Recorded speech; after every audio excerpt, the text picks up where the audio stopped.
Hey guys, welcome back to Andy's Dinosaur Reviews, and today we have the final of the newest wave of Mattel Jurassic World Dino Tracker Strike Attack releases, as we've got the Dilophosaurus. This figure is the only one that is just a straight up repaint in the entire new line. We did have two brand new sculpts as far as the Prestosuchus and Gigant Spinosaurus. We also had a retooled version of the Atrociraptor, but this one looks to be pretty much the exact same figure as the previously released versions of this Dilophosaurus Go, which I think we now have had one or two. Two, I think. Maybe, I don't know, this might be the third, I forget, but I know for sure we've had this sculpt in the past. I actually use this sculpt quite often when it comes to comparisons, but we do have a different paint scheme on it, which I actually think looks kind of cool. But as far as the packaging goes, you can see it's your standard when it comes to the Dino Trackers line, and then here on the back you can see that we have again a sneak peek here. Very interesting though, because of the way that they had to create this, where they gave it this open window.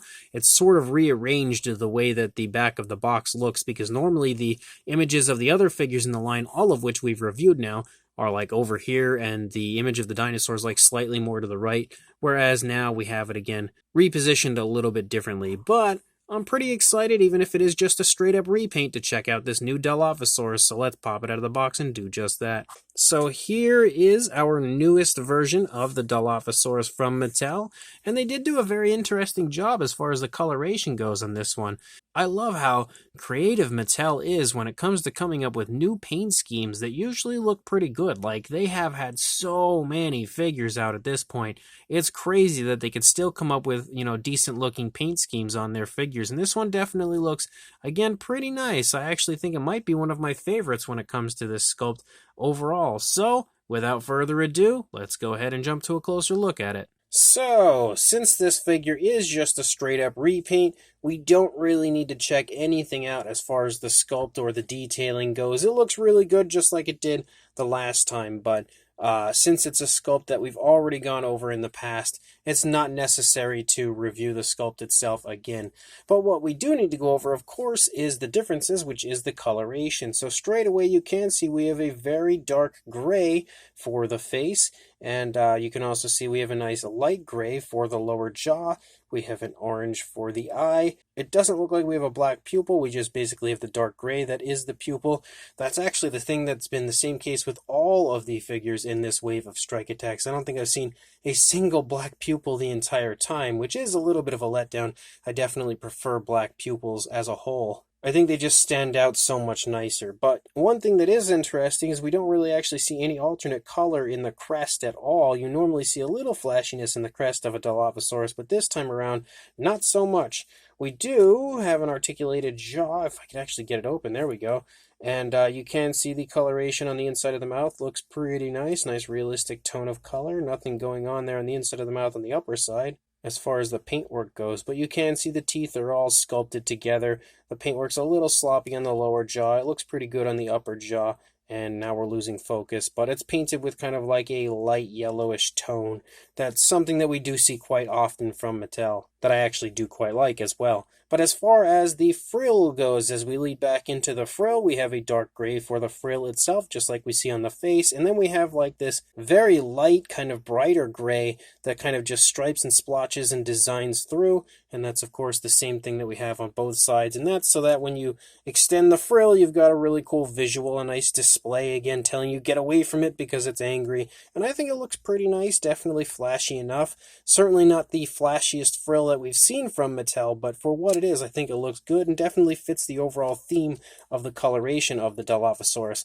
And if we pull the frill up and we take a look here at the neck, you continue to see those dark grayish tones moving here along the course of the neck. They stripe down in two different lines, and they lead all the way down. The upper one leads all the way down here along the back into the hip region, or above the hip region, I should say.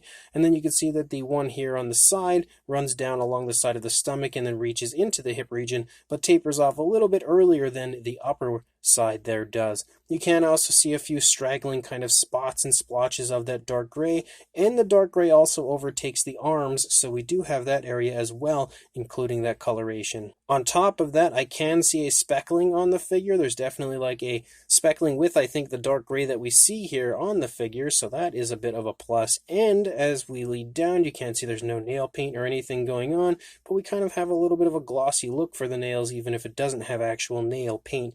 As you lead back out here into the tail, though, the dark gray does come back to make another appearance. As we lead here along the back of the tail, you can see leading out into the tip, it returns to that dark gray color for one last little area of fun, which I do quite like. I think that looks pretty nice. It also gives it that almost fully painted look again, even if we are missing nail paint.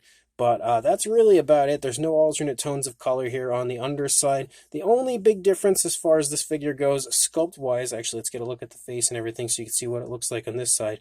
But the only big difference between this one and the previously released versions of the Dilophosaurus is the positioning of the scan code. So the scan code is now up here on the back, which this ought to be nice and fun to try to get you guys a nice shot of, because the tail's kind of in the way. So let's see if we could just do it not upside down. We'll see. There we go.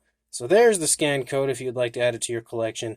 But previously the scan code was not up here on this Dilophosaurus. And actually, to show you that, here is a previously released version of this sculpt, and you can now see again the difference when it comes to what it looked like running along the back. We could see the spinal column better on the original, like the older one, rather than the newer one, because it's been altered for that Fax app area. But outside of that, again, definitely the same figure, and the new paint job is the only thing that's really different, even though I do really quite like this new paint scheme. As far as the articulation and everything goes, it's exactly the same as it was last time around. We have the articulated jaw, which also works kind of as like part of the action feature with the frills, so you can see they move together. And then obviously the frill itself. You also have arm articulation forward and back and out away from the body, so some nice maneuverability with that. And then you also have leg articulation forward and back, out away from the body a little bit, and then back in. And then the articulation of the tail, rather than a swivel, is now part of the way that you operate the action feature. So you push the tail up, and it extends the frill. So the tail does move, but not a whole lot. It is a little flexible, so you can kind of, move it that way. But obviously you push it up again, and that exposes the frill there and gives us that nice defensive appearance for our Dilophosaurus. And just to bring the other one in to show you that again, absolutely the same figure, even though it's about to fall on its face because it's not positioned very well. But there you go, absolutely the same sculpt, definitely the same sculpt overall, just new paint scheme, actually kind of similar body tones as far as like that light gray goes, which is kind of interesting, almost the same color. But again, the only difference is the paint job, so we don't really need to do sizes or comparisons or anything like that since we've already done that for the older Dilophosaurus. So this brand new Mattel Jurassic World Dino Trackers Strike Attack Dilophosaurus is pretty fun. It's nothing really to write home about because it is just a repaint of a previously released figure, but I like the coloration they've given it this time. I like the paint scheme. The only thing I think it would have done differently would, of course, be adding nail paint, but a little bit of flashiness in the frill wouldn't have hurt. Maybe even like a light gray in the center of the frill or something could have looked cool, but even still, I think they did a good job as far as choosing the tones of color. The actual application is also quite nice. The sculpt is really well done, of course, as far as the fine detail goes. It looks really good. The head, of course, is a bit fatter on this one compared to what you would see on an actual Jurassic World Dilophosaurus, so it does look a little bit different in that aspect, and also the neck's a little thicker because of the interesting frill, action feature they have going on. So that's not the most appealing area of the figure either, but this is all stuff that we've already gone over previously with the original version. Again, the sculpt, of course, looks great here for a second time. The paint definitely looks good in this one as well. Again, really nice naturalistic tones of color. They've added that flashiness in the frills. So overall, I think it's a pretty cool looking version of a Dilophosaurus, again, with some fun action features and some pretty cool articulation. Not the greatest figure in the world, and obviously not one of the best from this wave, but still pretty fun. So if you are interested in purchasing this, I will include a link in the description to where you can purchase this individually on Big Bad Toy Store, or you can purchase the entire wave on Big Bad Toy Store, but that seems to be kind of fluctuating in and out of stock, so that one might be a little bit harder to get if you want to purchase the entire wave, but keep checking back and